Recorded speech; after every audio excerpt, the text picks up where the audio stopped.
Dos sentencias del Tribunal Superior de Justicia venezolano el miércoles a la noche, en la madrugada del jueves, llevaron conmoción no solo a Venezuela, llevaron conmoción también al mundo, que condenó, muchos de los países del mundo condenaron precisamente esas sentencias, que lo que hacían era quitarle atribuciones al Parlamento venezolano, a la Asamblea Nacional.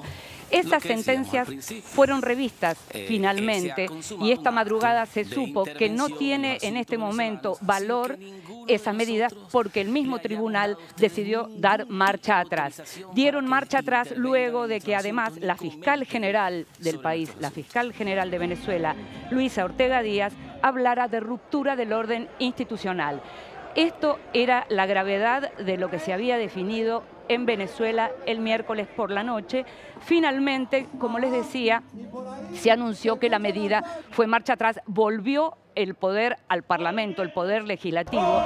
En principio, el orden, digamos, del gobierno estaría garantizado. Gravísimo lo que sucedió, gravísimo lo que sigue sucediendo. Estamos, en este caso, en este primer bloque del programa, con un invitado especial con quien vamos a hablar de esto, pero primero, y antes de hablar con él, con Andrés Servín, queremos ver la palabra del presidente Nicolás Maduro, que así anunciaba lo que llamamos el marcha atrás de la medida.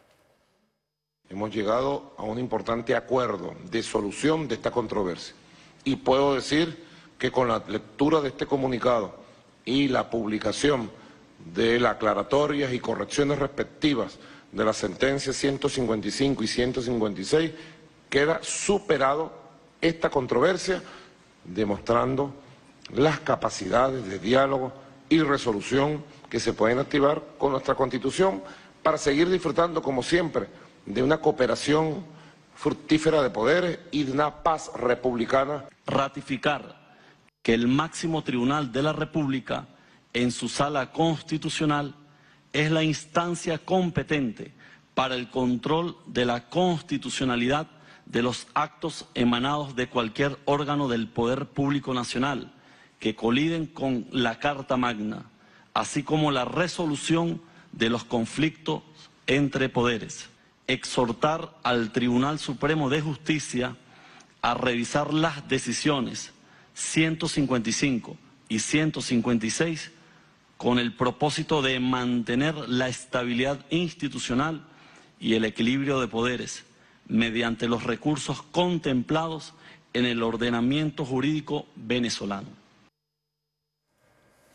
Guerra de poderes, guerra de palabras. Estamos con Andrés Servín, justamente un analista internacional que vivió muchos años en Venezuela. ¿Cómo estás, Andrés? Gracias por venir. ¿Qué tal, Inde? ¿Cómo estás? Un día, una semana Gracias especial. por la invitación. Una semana especial en lo que tiene que ver justamente con Venezuela.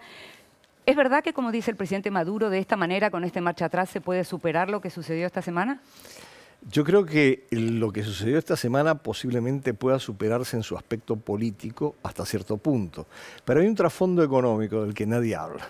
Lo que no se suspendió de las dos sentencias, particularmente de la segunda, es la cancelación de la potestad de la Asamblea Nacional de aprobar o no aprobar la conformación de empresas mixtas. Sí. En este momento, el gobierno del presidente Maduro está en una negociación con Rosneft, PDVSA y Rosneft, por un acuerdo de 3.000 millones de dólares. Los rusos, decís. Los rusos, sí. Sí. Sí.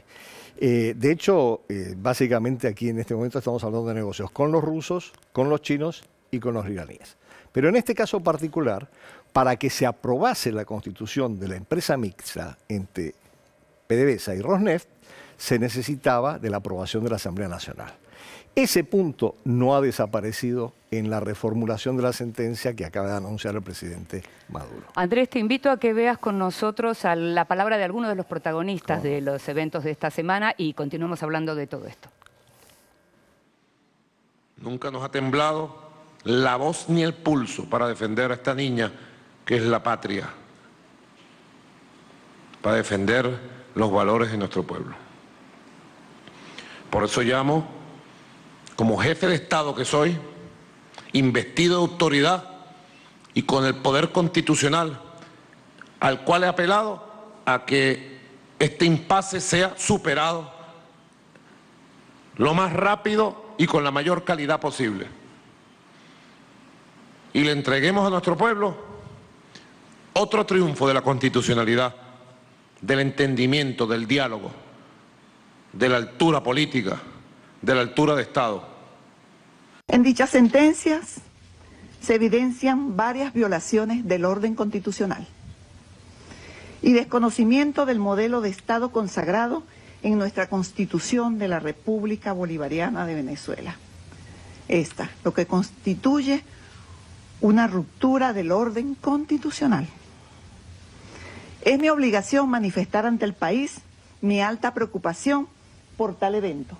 Llamamos a la reflexión para que se tomen caminos democráticos, que respetando la Carta Magna propiciemos un ambiente de respeto y rescate de la pluralidad, a que se debata de forma democrática y respetando las diferencias. En Venezuela, Nicolás Maduro dio un golpe de Estado. ¿Cuál es la diferencia de esta sentencia con las otras anteriores? Una cosa muy importante. Es la primera vez que estas dos sentencias le otorgan todo el poder a Nicolás Maduro para hacer las leyes que le dé la gana, para dar los contratos que le dé la gana, para endeudar al país como le dé la gana y para perseguir a los venezolanos como le dé la gana. Es un golpe de Estado con todas sus letras. He sido autorizado por el presidente Maduro y así voy a actuar. Lo voy a demandar internacionalmente para que vea quién miente, sinvergüenza, mentiroso, manipulador, descarado, mafioso. Tú, si eres un tarifado y mercenario del imperialismo, sicario Jarabona, al sicario de la OEA, al bastardo y miserable, al magro, lo veía y le decía cuántas verdades acumuladas en una historia oscura, nefasta, que representa esa organización de la OEA. Una gran interrogante para la Fuerza Armada de nuestro país. ¿Hasta dónde son capaces de llegar la cúpula militar y la familia militar? ¿Hasta dónde van a llegar? ¿Se van a poner del lado de un gobierno que desconoce la Constitución cuando el juramento de cualquier militar en mi país es hacer cumplir la Constitución? ¿Se van a poner del lado de quien viola la Constitución, de quien da un golpe utilizando el Tribunal Supremo de Justicia?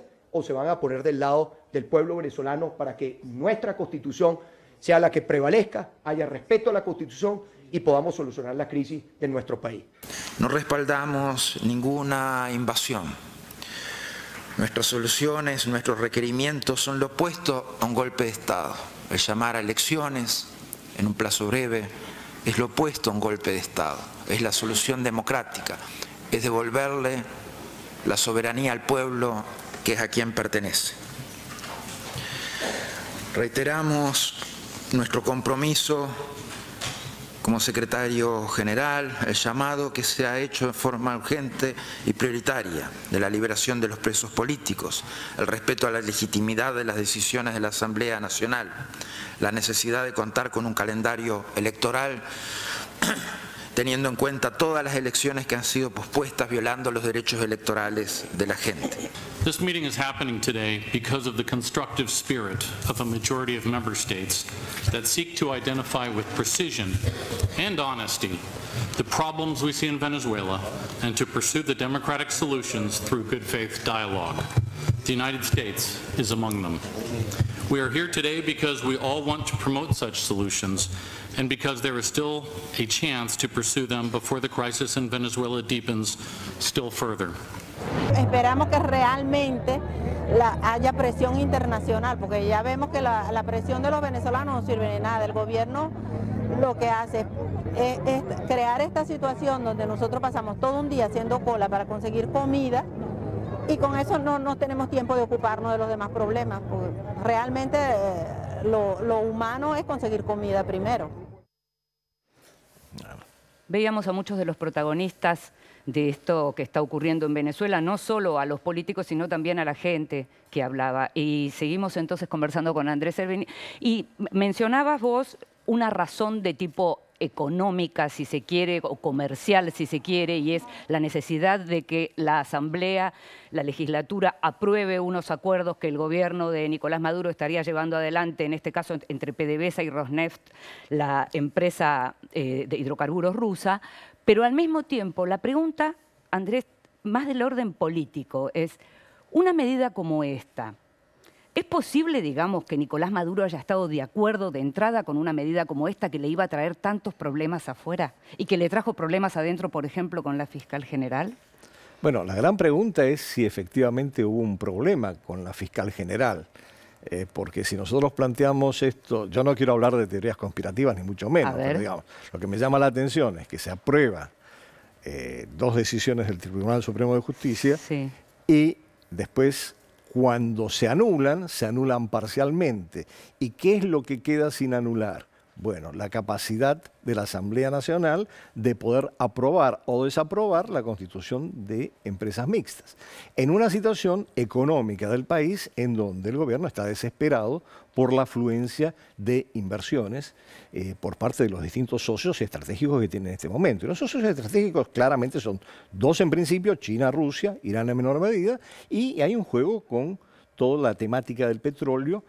Algún analista norteamericano ha señalado que de aquí a 20 años prácticamente el petróleo venezolano va a estar en manos de los chinos y de los rusos y los venezolanos no van a tener arte ni parte. Entonces, yo creo que en un momento de crisis financiera dramática para Venezuela, o declara el default o empieza a buscar plata por algún lado, y esta es una de las maneras. Y para eso las maniobras políticas son totalmente, yo no diría legítimas, pero sí son eficientes para llegar a esos resultados, ¿no? Te van a preguntar mis compañeros, Natalia.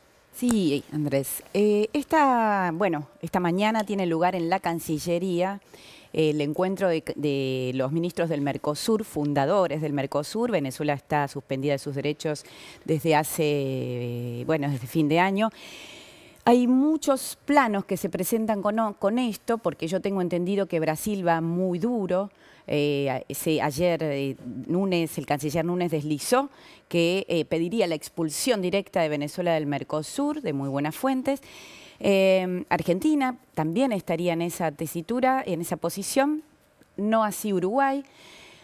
Digamos, teniendo en cuenta que el Mercosur igualmente con esta marcha atrás de Nicolás Maduro, según lo que creo desde fuentes de adentro, va a tener una dureza. ¿Cómo crees que Venezuela puede volver al Mercosur? ¿Cómo pensás que esa reintegración puede darse cuando hay 2 planos de debate? La OEA, el Mercosur, UNASUR, y si bien aquí hay unidad hoy, la situación de Paraguay resquebraja un poco la credibilidad de esa unidad. Entonces, UNASUR es fácil, es dividida, la OEA es fácil decir que está dividida. ¿Cómo distinguirías ese abanico de situaciones? Bueno, lo primero que tendría que decir es que nosotros tenemos un exceso de focalización en lo que pasa en la región. Yo creo que es razonable preguntarnos qué va a pasar con Mercosur y Venezuela, qué va a pasar con UNASUR y Venezuela, qué va a pasar con la OEA, pero hay un juego que excede la región, que es parte de ese juego del tablero internacional, en donde Venezuela es una pieza fundamental porque sigue siendo la mayor potencia petrolera. Es decir, si nosotros comparamos las reservas probadas de China, Rusia y Estados Unidos, que son los 3 mayores jugadores en términos de petróleo, con las de Venezuela, las reservas de Venezuela duplican las de estos 3 actores. Entonces, esto en el terreno internacional tiene una importancia que excede estrictamente la dinámica regional. Pero ahora sí, podemos volver a la dinámica regional y respondiendo un poco a tus preguntas. Yo creo que en primera instancia el gobierno de Maduro y antes de eso el gobierno de Chávez ha demostrado que su interés por respetar los acuerdos establecidos a nivel regional ha sido bastante relativo. Y esto no arranca ahora, esto tiene que ver con el grupo de los 3. En su momento Venezuela salió del grupo de los 3 con la Comunidad Andina de Naciones, con toda una serie de acuerdos, incluyendo el Protocolo Americano de Derechos Humanos, el cual Venezuela denunció, del cual se salió. Entonces hay toda una serie de acuerdos que se han venido estableciendo históricamente a lo largo de todo el proceso en Venezuela, del cual este gobierno se ha venido desdiciendo. Entonces, yo no sé qué importancia representa para Venezuela en este momento permanecer o no permanecer en Mercosur. ¿Qué importancia tiene para Venezuela la pertenencia en UNASUR, en donde se está dando vuelta el balance entre las distintas fuerzas? Obviamente, ¿qué importancia puede tener para Venezuela estar en una OEA que la condena eventualmente? Esas son las preguntas que tenemos que hacernos. Yo no tengo la respuesta porque obviamente eso lo va a decir el gobierno venezolano, pero creo que por ahí va un poco el planteamiento, ¿no? Bueno, de hecho, Venezuela perdió el derecho de voto en Naciones Unidas porque dejó de pagar su cuota por segundo año consecutivo. Pero dentro de Venezuela, Maduro tiene otras deudas. Una es el revocatorio, más allá de que haya pasado la fecha del 10 de enero. Y la otra son las elecciones de gobernadores y alcaldes de diciembre. ¿Cómo percibís eso? Bueno, yo lo percibo en forma extremadamente negativa. Es decir, yo creo que el revocatorio también una maniobra muy, muy interesante, se diluyó a través de la idea del diálogo que impulsaba UNASUR con el apoyo del Vaticano. Entonces la oposición dejó de lado insistir en el revocatorio y finalmente el revocatorio se diluyó. Y con respecto a las elecciones regionales, ya está muy claro que eso se va a posponer ad infinitum hasta cuando el gobierno decida que va a convocarlas. Y aquí empieza la tercera pregunta que me parece fundamental. ¿Qué va a pasar con las elecciones nacionales en el 2018? Claro. Si van a permitir que efectivamente el pueblo venezolano se pronuncie, dado que prácticamente un 83% está en este momento cuestionando el gobierno en términos de las encuestas que se están manejando, ¿no? Andrés, venimos hablando, y el informe lo reflejaba bastante bien, de los audios y los tapes que veíamos recién, de la situación de la gravedad institucional, digamos, de la crisis institucional y el conflicto de poderes que hay en Venezuela, en el cual hay una parte de la responsabilidad, desde mi punto de vista principal, que le cabe al gobierno. La pregunta que yo te quería hacer es por el otro lado, del cual a veces se habla menos. ¿Cómo ves la situación de la oposición venezolana, en particular en este juego entre halcones y palomas, o duros y moderados, o radicales y dialoguistas, y cómo puede evolucionar de acá en más a partir de esta decisión de los poderes venezolanos de dar marcha atrás con el autogolpe o la disolución del Parlamento, o la absorción por parte del Tribunal Supremo de los poderes del Parlamento, por decirlo algo técnico? Yo creo que la oposición tiene que diseñar una agenda común y un cronograma al que seguir. Lo que ha demostrado hasta ahora es que ha cometido errores muy graves. Lo de aceptar el diálogo y olvidarse del revocatorio es una prueba de eso. Por otro lado, hay una tensión evidente entre distintos sectores dentro de la oposición, algunos más inclinados por la salida a la calle, otros por insistir en diálogo / elecciones en algún momento. Esto es algo que se va a resolver dentro de la oposición, no sabemos para qué lado. Pero hay un elemento que no es ni el gobierno ni la oposición, o si más bien es parte del gobierno, y que es un factor determinante, las Fuerzas Armadas. Sí. Y de las Fuerzas Armadas no hemos escuchado, perdónenme la expresión, ni pío en lo que han venido estos 48 horas. Lo que hemos escuchado es el Consejo Nacional de Defensa, donde sí está el ministro de Defensa, junto con otros ministros. ¿Qué significa, Andrés, que no hayamos escuchado nada por parte de las Fuerzas Armadas?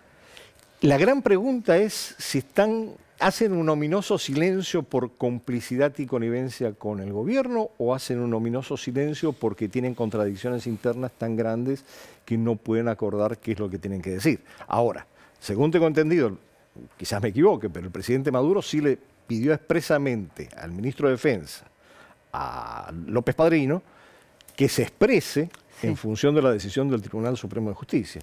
Y no hemos escuchado nada fuera de lo que salió en el Consejo Nacional de Defensa, que por cierto no es un órgano que pueda decidir, no tiene atribuciones para decidir sobre lo que hace el Tribunal Supremo de Justicia. Te iba a preguntar algo, pero necesito preguntarte algo con respecto a esto. ¿Por qué deberíamos esperar que las Fuerzas Armadas se pronuncien, o le exigimos, como hace Capriles, que se pronuncien, sobre todo Capriles, que exige que se pronuncie en contra del presidente de la Nación, a las Fuerzas Armadas diciendo que se defiende la Constitución? Así, eso me llama muchísimo la atención, por lo menos la experiencia que tenemos en Latinoamérica de lo que significa un pronunciamiento político de las Fuerzas Armadas. Bueno, el factor de las Fuerzas Armadas es siempre un factor de peso en todo sistema político en América Latina. Y en Venezuela, particularmente, dado el proceso de militarización progresiva del sistema, del régimen como tal, las Fuerzas Armadas tienen muchas cosas que decir y muchas cosas que hacer. No solamente por el papel que desempeñan en la estructura administrativa de la gestión como tal política, sino también por los negocios que hacen. Y las Fuerzas Armadas venezolanas, algunos están comprometidos con negocios, bueno, lícitos si uno quiere, y otros no tan lícitos.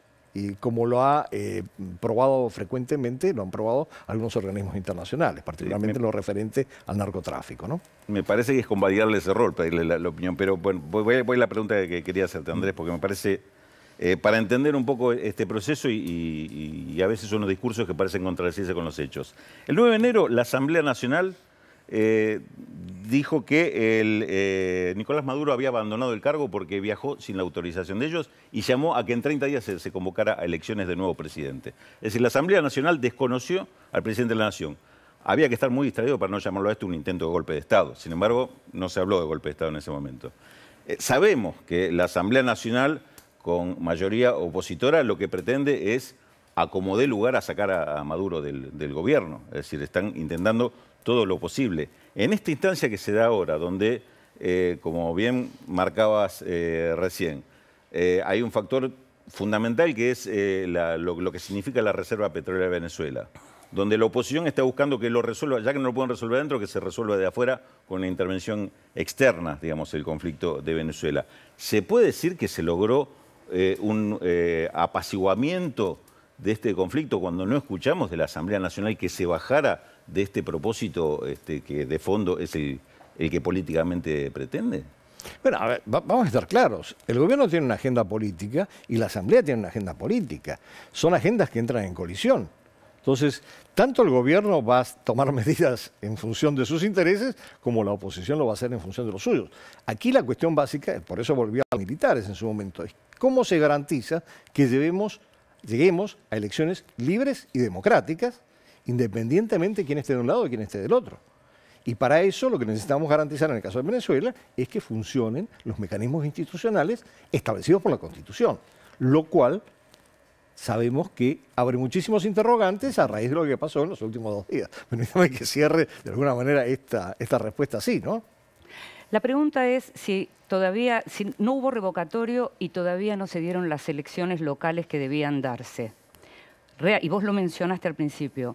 En función de lo que se viene dando, de las medidas que vienen dándose, ¿uno puede esperar que vaya a haber elecciones en el momento que tiene que haberlas el año que viene? ¿Cuál es tu opinión sobre eso? Yo creo que va a haber muchísima resistencia a llegar a esas elecciones, a concretarlas, y aquí depende de una combinación de 2 factores fundamentales que lo señaló Lilian Tintorio y en la reciente visita, independientemente de que uno comulgue o no con sus posiciones.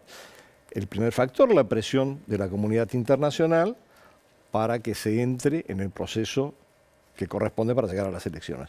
Y en segundo lugar, la presión de la población en la calle para que también se convoque elecciones en tiempo y forma. Ahora, hablas de la presión internacional, Raúl hablaba y hablan desde el gobierno venezolano también hablan de lo que puede llegar a ser, digamos, no lo llaman la presión internacional, sino la intervención, digamos, desde afuera en los conflictos internos. La pregunta es, ¿este marcha atrás tuvo que ver con esa presión internacional o fue básicamente las declaraciones de la fiscal general Ortega Díaz las que mostraron que no se podía seguir adelante? Vos dijiste al principio, hablaste de teorías conspirativas. ¿Vos podrías estar diciendo que todo esto estuvo armado así y que hasta Ortega Díaz forma parte de ese montaje? Yo lo que podría estar diciendo es que los gobiernos que presionaron deben estar altamente satisfechos porque lograron algo. Ahora, ¿por qué lo lograron? Eso ya es más complicado de explicar y qué cosas estuvieron en juego en el proceso también. Yo no quiero por eso entrar en teorías conspirativas, pero sí, efectivamente hubo una contradicción en el mismo gobierno entre distintas instancias para llegar a la conclusión de que se anulaba parte de las sentencias del Tribunal Supremo de Justicia, con la intervención de la fiscal general, entre otras cosas. Pero, bueno, fue como una especie de dinámica interna en un contexto de presión externa que no sabemos hasta qué punto tuvo un efecto o no tuvo un efecto. Lo que sí, la conclusión es que muchos de los gobiernos que presionaron, se expresaron, van a estar bastante satisfechos por decir, bueno, sí, esto salió como nosotros esperábamos de alguna manera, se echó para atrás una situación de autogol. Esta semana estuve leyendo una entrevista muy interesante al sociólogo venezolano Edgardo Lander. Entre las muchas cosas que dice, que realmente eran muy interesantes, hace dos cuestionamientos. Por empezar, una información que yo desconocía. Él dice que el promedio del venezolano bajó de peso 6 kilos. O sea, habla de la crisis de salud y alimentación y menciona esa cifra. Habla de 6 kilos en promedio que bajó el venezolano. Después hace una serie de cuestionamientos en realidad a lo que llama al socialismo del siglo XXI, que dice que en realidad es un socialismo que de moderno no tiene nada, y explica por qué, porque está completamente lejos de preocupaciones que tiene la izquierda hoy en relación al tema de género, a cuestiones que tienen que ver con los pueblos originarios y demás. Brevemente te pregunto por esas dos cosas. Mira, primero te voy a decir una cosa. Yo respeto mucho a Edgardo porque es un militante de izquierda muy consecuente. Que estuvo en su primer momento con el proceso y después empezó a criticarlo sobre la base de estos elementos. Yo creo que efectivamente el proceso se desvió de cualquier intencionalidad de construir un socialismo del siglo XXI y retrocedió hacia formas muy arcaicas de organizar la política, para decirlo de la manera más diplomática. Y en lo que se refiere al hecho de los 6 kilos menos, no tengo la menor duda. Es decir, la población venezolana está subalimentada. Hay mucha gente que estamos colaborando con redes para proveer a la población venezolana de medicinas que están... La población está totalmente desprovista de medicinas. Es decir, hay toda una serie de frentes que teóricamente, con la bonanza petrolera, se habían avanzado. Recuerdan que el índice de pobreza en Venezuela se redujo hasta el año 2013 significativamente.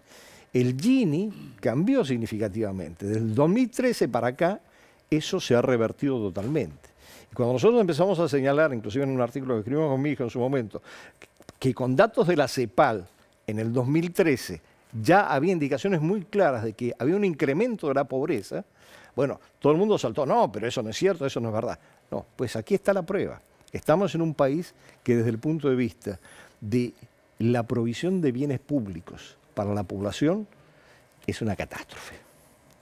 Los precios de las commodities han tenido muchísimo que ver definitivamente. Desde luego. Y los desmanejos económicos. Yo creo que las dos cosas, es decir, la baja del precio del petróleo y la malísima gestión asociada quizás con un alto grado de corrupción y latrocinio. De todo eso estuvimos hablando y seguiremos hablando en algún otro momento seguramente. Te agradecemos muchísimo que hayas estado con nosotros. Te agradezco mucho por la invitación y por poder decir todas estas cosas.